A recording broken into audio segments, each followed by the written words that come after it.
I thought I would show how I make my fish net lace scarf.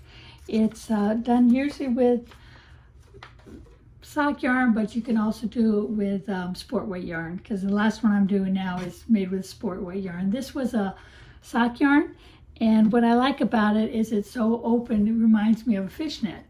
Now when you make it, it doesn't look like this. It's very compacted. You have to stretch it out and pin it and then block it in order to get the full size. Now this used to be really wide, but it's been hanging for so long that it's slowly been stretching back out this way. But I wanted to show you what it looks like when you first start it. See, this one, I've just about got it done. I've still got a little bit left to do on it. But as you can see, it's very condensed. But when you set it out to block, that's when it opens up and gives you that look you're looking for. Now also, I can't see it too well, but it has a picot border. I don't think I have a close-up. I'll see if I do. Yeah, I got a little bit of a close-up here of the picot border, and you have to put the border on both ends, the end that you're actually knitting and on the bottom. Well, unfortunately, when you do a regular cast on, you don't have a live roll of stitches down here. So we do what's called a provisional cast on. So what I'm going to do is I'm going to take some of this bigger yarn. This is a chunky, and then this is a worsted weight. I'm going to show you how to make this provisional cast on. And then while on the provisional cast on one, I'll show you how to do the first couple of rolls of this scarf, which is really easy. It's very repetitive. So let me get this out of the way because it's kind of tangly. All right, let's see.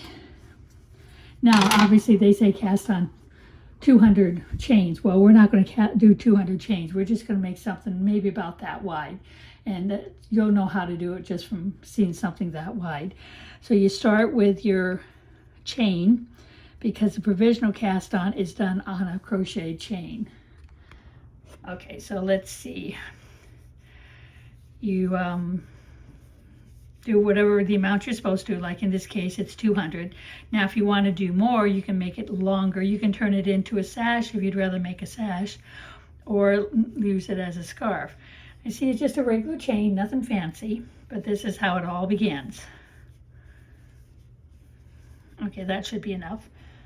See, I didn't bring my scissors in to cut this off. Okay, I got a pair of scissors, and you're going to need a pin. Something that you can open and close, or something like a split ring marker would work too. So you can't say you're supposed to have 200. I would cast on like 204 or 205, because you don't want to work on the very last couple of stitches. So once you get the last stitch done, put your marker in the last stitch, because you're going to have to be able to pull this out. Let me cut myself a tail. There. Okay.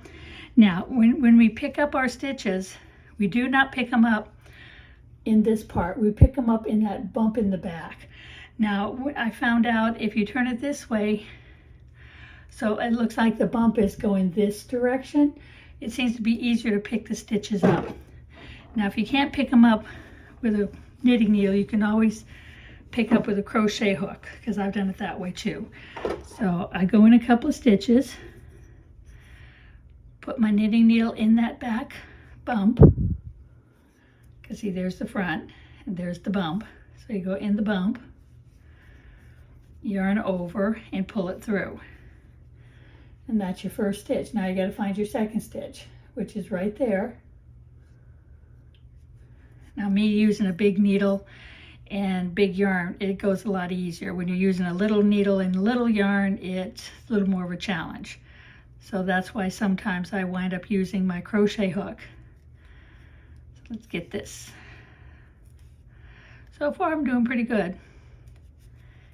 You just pick up each one, because that leaves you a live stitch when you take this piece off. Okay, let's do another one.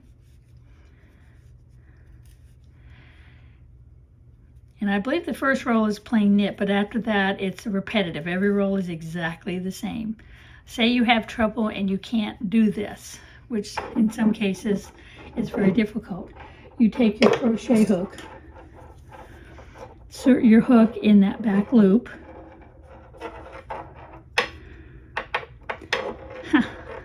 I'm klutzy today. Pull it through and put it on your needle. There you go.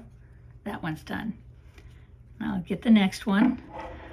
Usually I do this setting down so the needle stays pretty stationary, but you insert your hook, put the yarn around it and pull it through, and then put it up on your needle. And just do this all the way across. But if you can pick it up with your knitting needle, that does make it a lot easier. For some reason, this one's not cooperating with the crochet hook, but you've seen how it works. It's whatever works best for you. Everybody has their talents and abilities in the ways that work best for them. But you just always make sure you get that back loop. Try not to get anything from this front. Okay, looks like I can do, supposed to be an even amount. Let me see if I got an even amount of stitches here. 2, 4, 6, 8, 10, 14 stitches. Okay, that's good. And let's see, the directions say knit the first row and continue with the pattern, leaving the waste yarn attached to the end. Like, see, here's where the waste yarn or the provisional cast on is. You can see how this is how we pick it up, and you just keep doing your stitch up, leaving your waste yarn intact, because we don't take that off yet. So let's go ahead and knit our first row.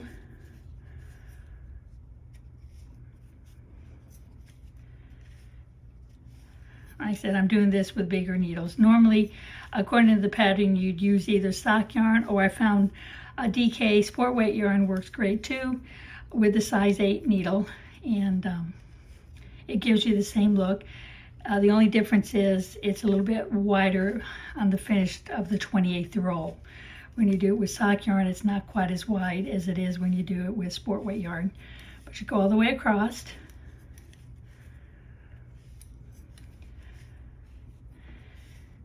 And there you got row 1 done. And see, you can still see the provisional yarn is still on it. Now we do the pattern. Let me enlarge this a little bit. Oops. There we go. Row 1. Knit 1 and repeat what's been in the parentheses, which is a yarn over, knit 2 together, and repeat to the last stitch and knit 1. That's why you want an even amount of stitches. Okay, so I'm going to knit 1,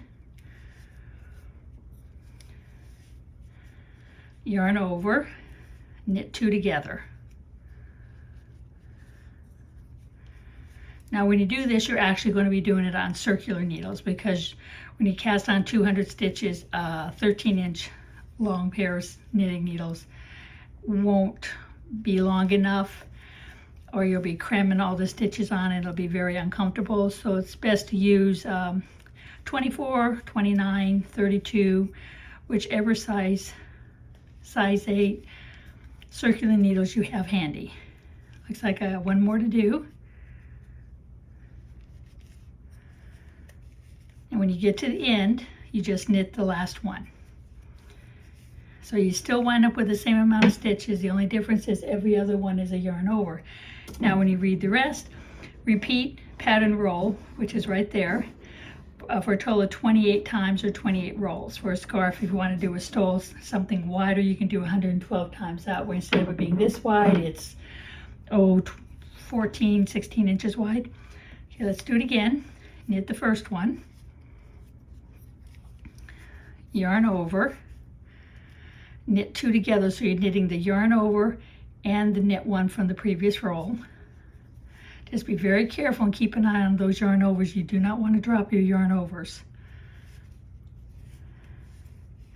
Yarn over, knit 2 together, yarn over, knit 2 together, yarn over.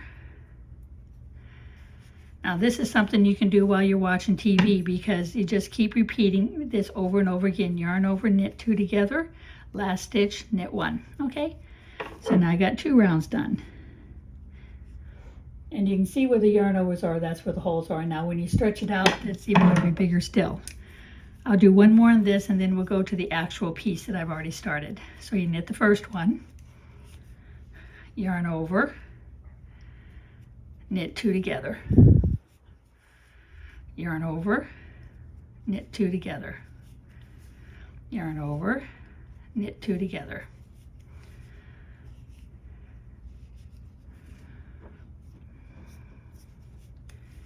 You can do it with a worsted weight yarn too and use a size 10, 10.5, or 11 needle because you want it to be open and lacy. It's entirely up to you if you want to do that.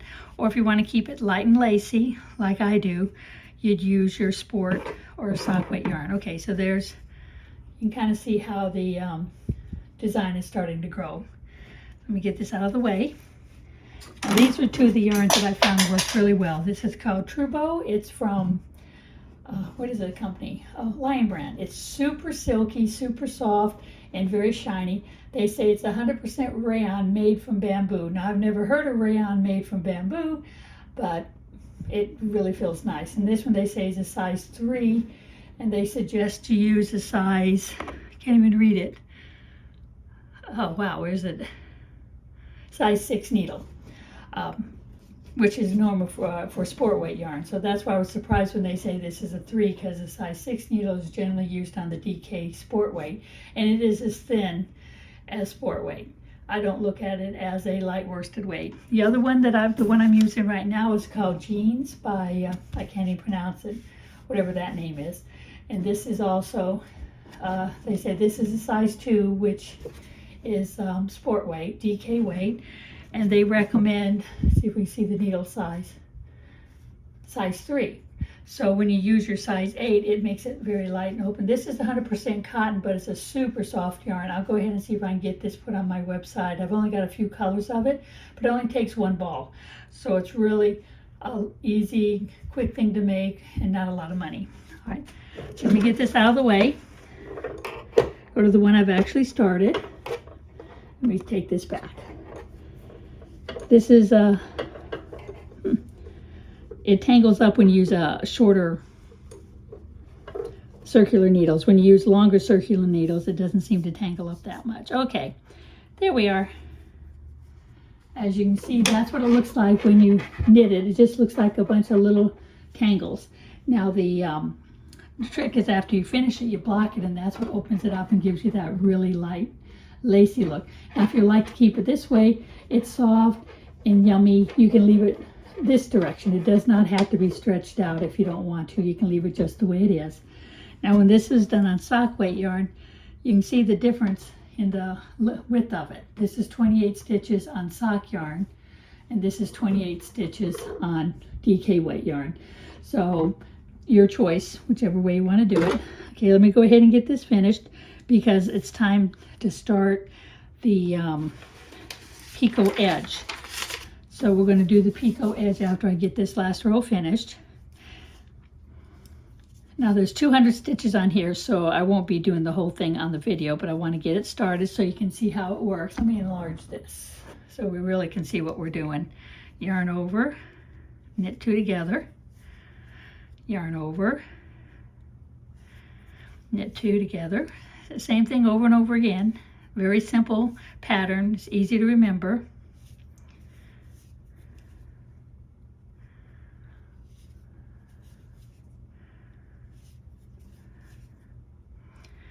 Now I will do, oh, I forgot to do the yarn over. Looky there.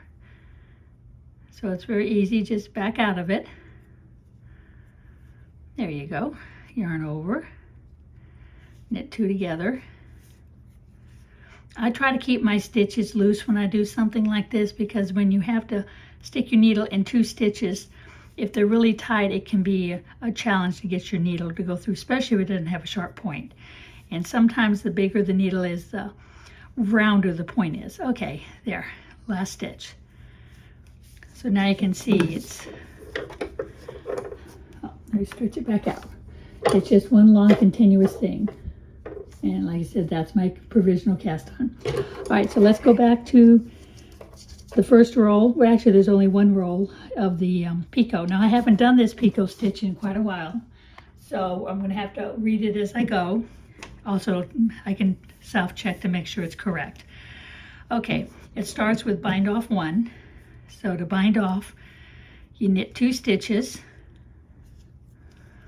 put the first stitch over the second stitch. There's your first bind off. Now you repeat what's between the asterisks, that one and that one. Okay, so it says slip stitch back onto the left needle. Using the cable cast on 2 stitches.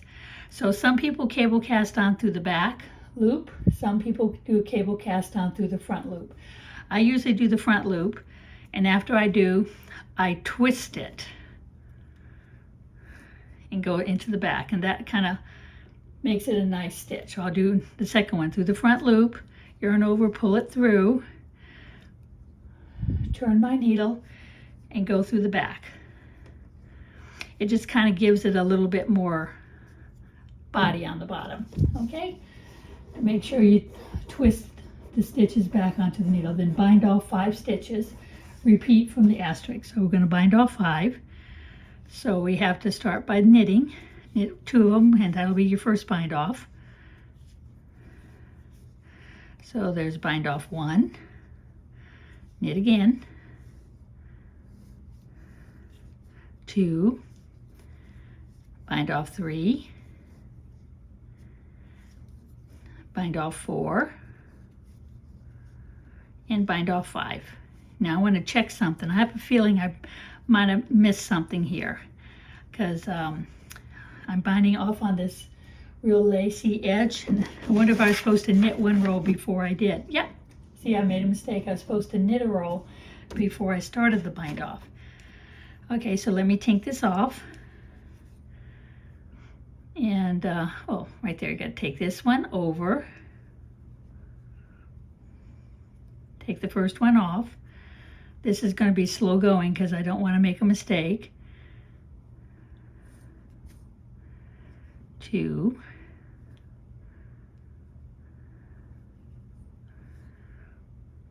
3.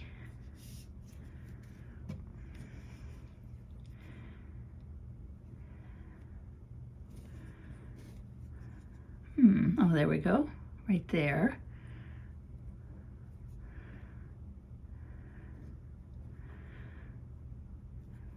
Okay, so now we're back where I was before I made the mistake. Now I'm going to have to knit across 1 row. That gives it a nice end like I have here. You see it has a nice garter type stitch here. We have to do the same thing up here. So just knit every stitch, including your yarn overs.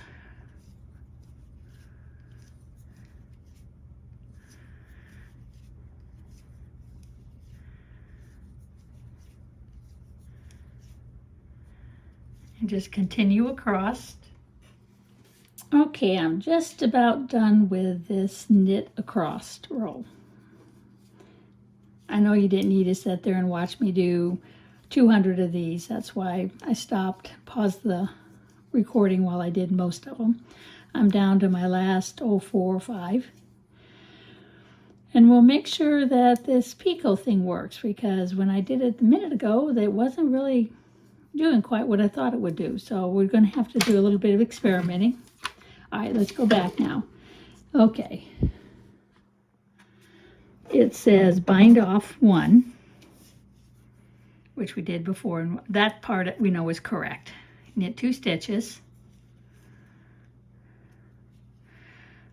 1 over there. Now, slip back onto the needle. More thread out here. Okay. Now it says to do a cable cast on. Like I said, you can either do it through the front loop or you can do it through the back loop. I like to do it through the front loop. So that added 2 more stitches. Because see, here's where the original stitch was, right there. And we just added these other 2. Now it says bind off 5. Okay, let's see if we get our picot when we bind off 5. So we knit 2, bind off 1, knit 1. So that's bind off 2. This will be number 3. Boy, this is real slippery. And then we do number 4. And then we do number 5.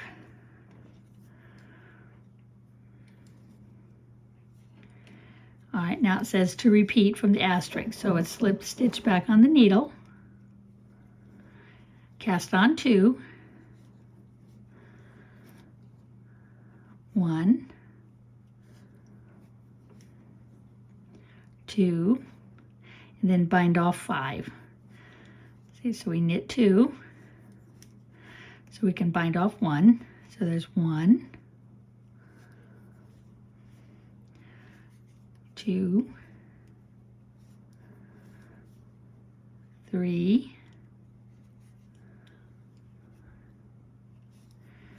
4,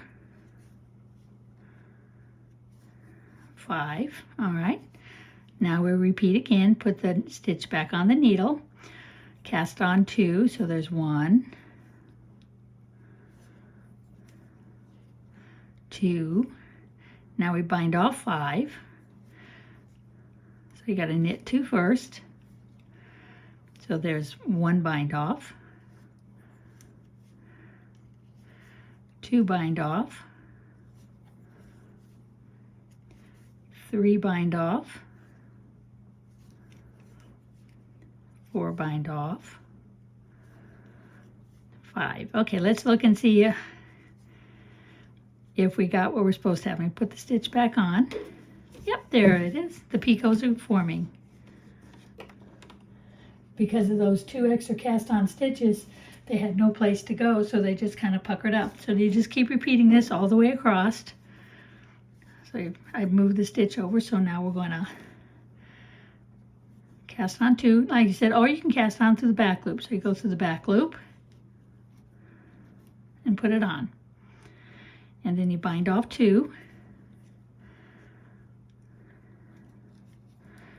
Or you knit 2 and then bind off 5. So there's 1,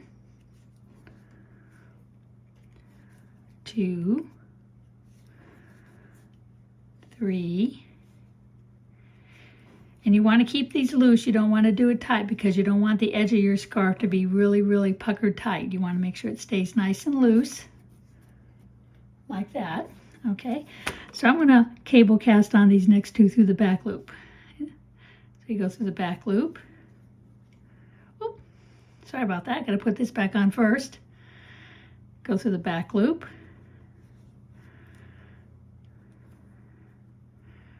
And then go through the back loop again. There you go. That gives you a little loop right here and kind of separates them a little bit. So that looks kind of nice. Maybe I should have go through the back loop instead of the front loop. Learn something new every day. So now we've got to bind off 5. So there's 1, 2, 3,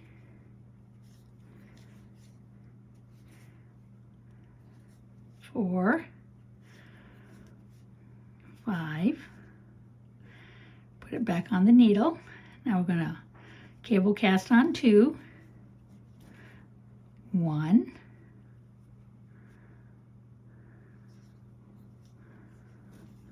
2, and we're going to bind off 5. We have to knit 2 first. Okay, so there's bind off 1, bind off 2, bind off 3, 4, and 5. Okay, I'm going to continue doing this until I get all the way around to this other end, and then I'll come back and show you what I've done. But as you can see, let me get this out of the way. The picots are really starting to pop up. That just gives you a nice edge versus just a plain knit edge. Like this is a plain knit edge. And this just adds a little more texture. You don't have to do this. If you don't want to do the picots, you don't have to. You just do a standard bind off. Just make sure when you do it, you do a very loose bind off. I have a YouTube video out there called Binding Off Loose, Looser, and Very Loose. And that I would use the medium loose one. That way you got this nice stretch. It just helps with the overall look. I'll be back when I get to the other end. Okay, I'm just about finished with this. So I've got a few more to do. Let's do the 2 cables, cast-ons of course. and then bind off 5. It's not as easy to do standing up as it is sitting down, so I'm a little bit more klutzy, but I will be able to get it done. That's 2, 3, 4, 5. Whoops.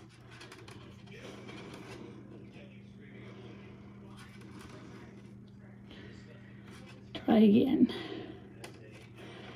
Here's number 5. Okay, now we do our cable cast-ons. There's 1, 2, and then we do 5 bind-offs. Okay, there's 1, 2,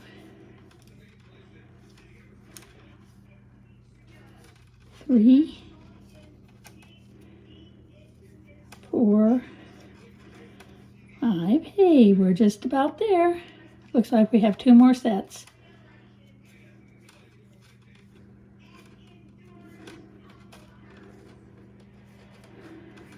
So there's 1,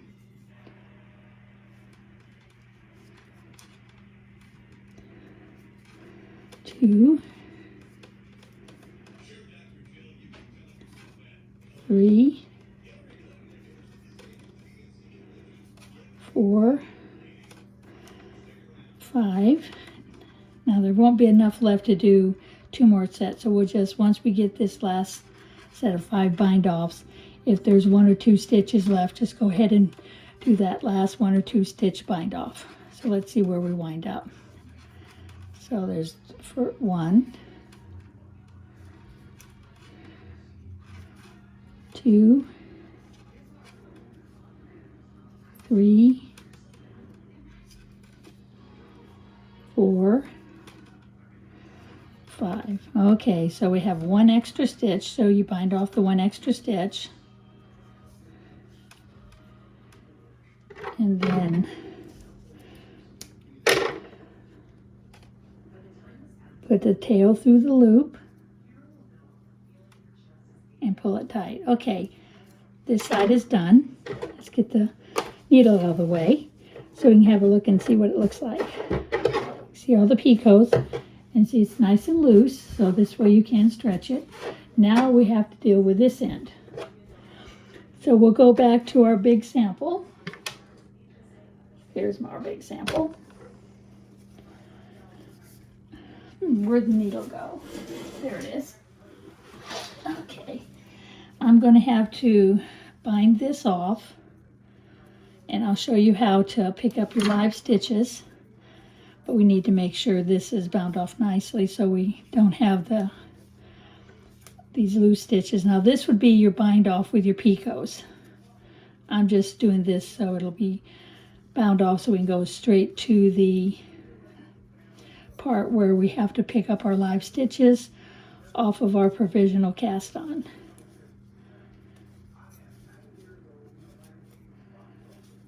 And then of course you would do it on your bigger piece too, but we're going to start with seeing it close up on the little piece.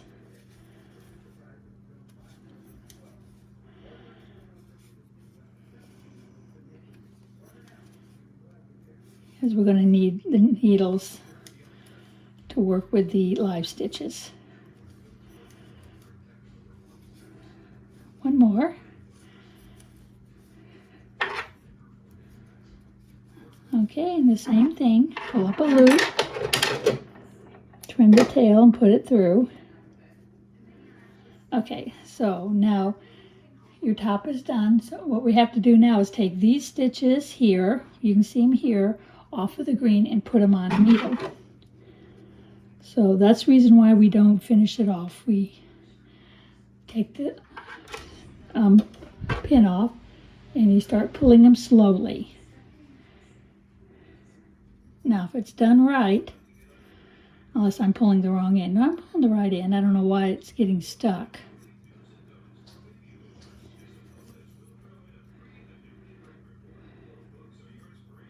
I haven't done this for a while. Okay, so there's stitch number 1.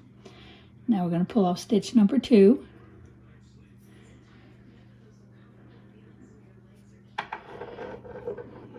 As you pull the tails out, I'll turn it over so you can see it. As you pull the tails out, oh, this one has got caught. So we'll just trim this little piece of green to get it out of the way. Okay.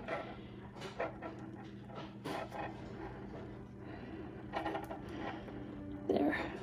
Okay. So see those two. I have to pick that one up the hard way. Okay. There it is. Well, same thing. You pick this, pull that one out, and there's your stitch. And you pull the next one, and there's your stitches. Just take your time, pull a few at a time. Never pull too many out at once, or you'll wind up with what I just had.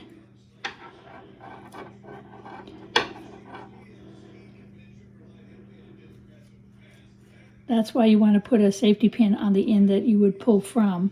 That way you don't accidentally try pulling it from the wrong end. There we go, and there's the last stitch. There you go, right there. See, now all your stitches are back on your needle, and you didn't drop any of them. So at this point, you would pick up your yarn and you would start doing your next portion. So I'll go ahead and set this aside. Grab this one. Now this one will take a long time to pull out because there's 200 stitches. Okay, there's the end with my safety pin. Oh, I didn't bring, well, there you go. There's my circular needles. Same thing, you want to unravel. That's why you do a few extras past where you're at. Seems like the first one always, you have to kind of give it a little help. Okay, there, the first one's done.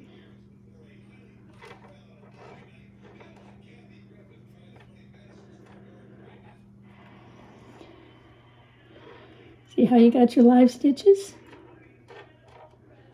Just take your time though, don't hurry. Oh, let me enlarge this so you can see a little better. I'm sorry, I didn't realize it was down so low.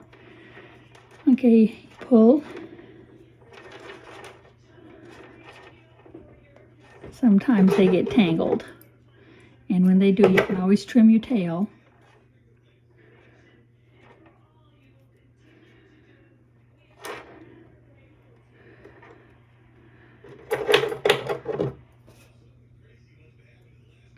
There.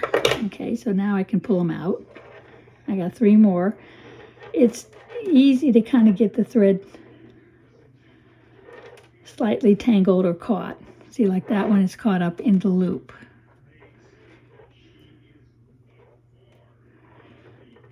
And since I'm looking at it differently, I'm having a hard time seeing where it's messed up. So what I'll do is I'll just cut it off. Because you can cut the green anywhere you want, because you're not going to use that anymore. Okay, so I'm going to grab this one, and I'll grab that one while the green is still attached.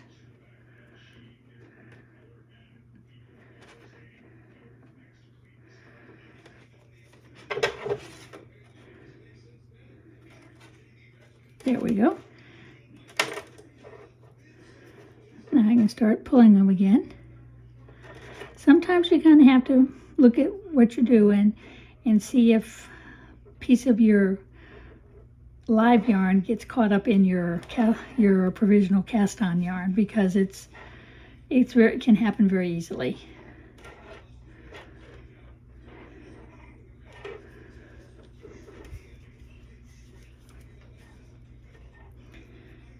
Oh, now we're caught again. So I'm just going to cut this one. There, so now it's loose again.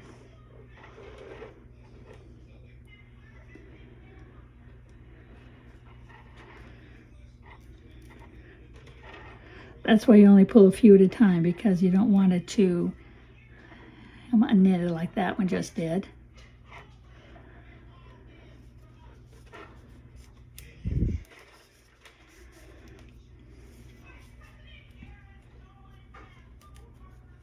Oops, I just pulled one loose. Oh, there's one I just pulled.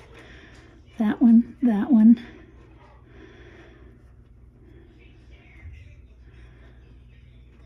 Let's see, what did I do here? That one.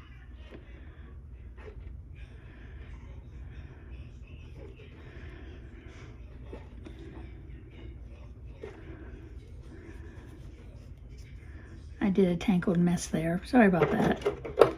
But I have to keep working at it. Just take your time, do it little by little. Like, see, this one's caught up inside because of the mess I made. So I'm going to cut the tail off. Pull it loose.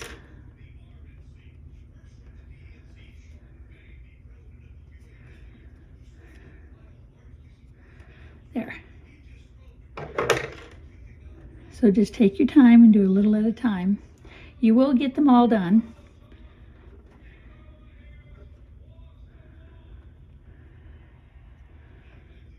See, that one's tangled too right there. So let me cut this little piece. Just be very careful not to cut your actual thread of your work. Let me get this one on my needle. Let me check on this one. There, oh, we're just a little piece. Okay.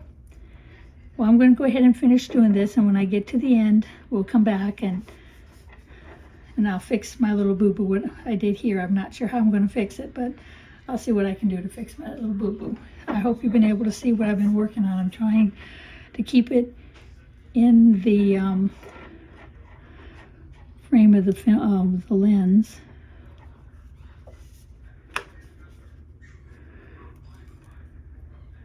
But if it gets tangled and it won't unravel, take your time, see where you're at. See, like here, a little piece of that green is caught up into that loop. So trim that little piece of green off. And then you can do some more. There, that one's caught too right there. So let's take these two. See that little piece of green?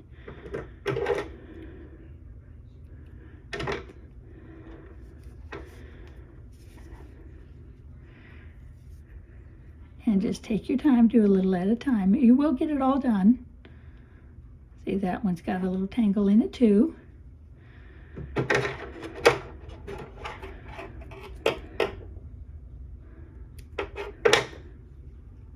Okay, I'll be back when I get to the end. Okay, I finally got the last of it off. Food for thought. Don't use a yarn that you've used multiple times and has a lot of fuzzies on it, because every time you get these fuzzies, they tangle up on your stitches and then you have to trim them loose, and it's no fun to do. It's better if you get one that's a nice tight weave that doesn't have a lot of fuzzies on it. You'll be a lot happier. Okay, I got them all done. Well, you can see this side I've already completed down here. So now we're going to do the exact same thing up here. So you grab your yarn again.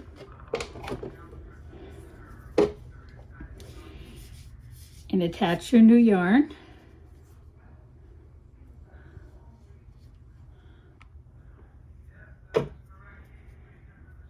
Because you can always weave in your tails later. So you bind off two. Or you bind off one. Okay. Now we do the cast on of two. This one is going to be a little bit wonky because it's really close to the edge and you started with a new piece of yarn. So now we're going to bind off two.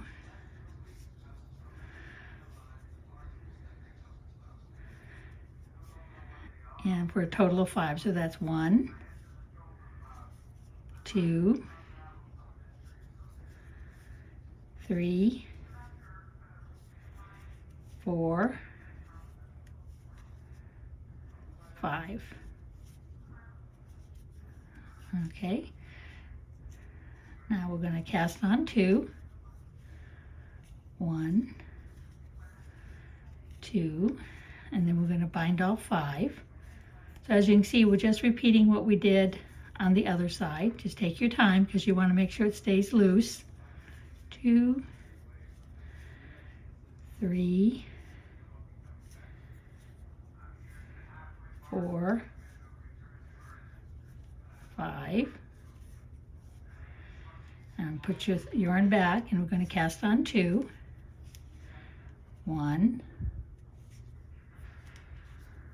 2, and we're going to bind all 5. As you can see, it's very repetitious. This whole thing basically only has 2 stitches. The field stitches, which is yarn over knit 2 together, and the end picot stitches, which is done all the way across. So I'll go ahead and finish this, and then I'll come back and show you what the finished product looks like.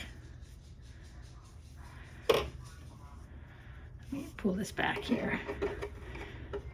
See, there's picot, picot, and then of course you're going to weave in your tails. And when I come back, I'll show you how I block it to get it to look like that one. But that'll be after all these stitches are bound off. As you can see, there's a big difference in the width of sock yarn, 28 rolls, and DK weight, sport weight, baby weight, which is 28 rolls. So it's about an extra 1.5 inches. So the option is yours. They both work really well on the size 8 needle. So I'll see you in a bit. Now that the scarf is done, you can see the little picots on the sides, and you can definitely see it's not as loose as the original one is. So what we have to do now is block it. Now normally I have a piece of foam board. It's about 1/2 inch thick. It's 4 foot by 4 foot. I got it at Home Depot. It's back in the insulation department. It's a foam board that you normally would use to insulate your house. It comes in a 4 by 8 sheet. I just had them cut mine in half, so I have 2 4 by 4 sheets. And I normally lay it on my kitchen table, and that way I can block out a shawl, a scarf, a top, anything I want on a nice chunk, and then I can steam press it without touching, of course, to block it. Now I'm going to show you kind of a modified version here because unfortunately I can't put my 4 by 4 sheet of foam board here, so I just got a piece of cardboard, which will give us a good start.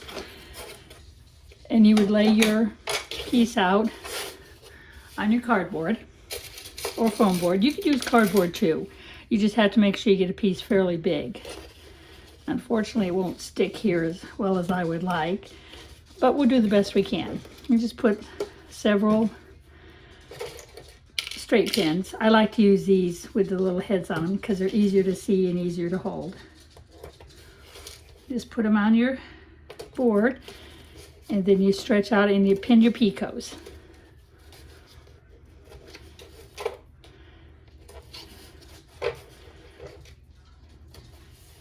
Like I said, this is kind of a modified version, but you get the idea. And you just pin them over, stretch it out. I've got my iron heating in the other room because I don't have a lot of space here to play with a hot iron, so I'll just go get it once I get this pinned out.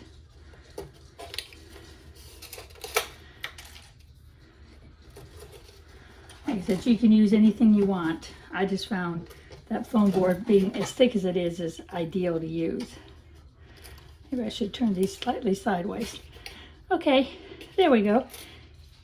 Now I'll go get my hot iron and bring it in. And of course, when I get my iron, I'll stretch it this way.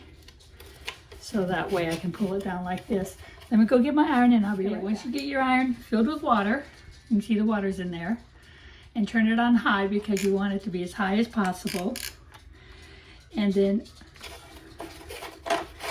I like to pull this down too. And you would leave it just above your work. So if I held it up like this, you can see my iron is above my work.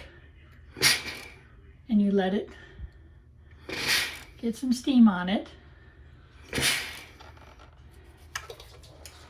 And then once you've got it steamed, of course this should be stretched out too. It's kind of hard to hold everything at once. But see, you would also have these pinned out.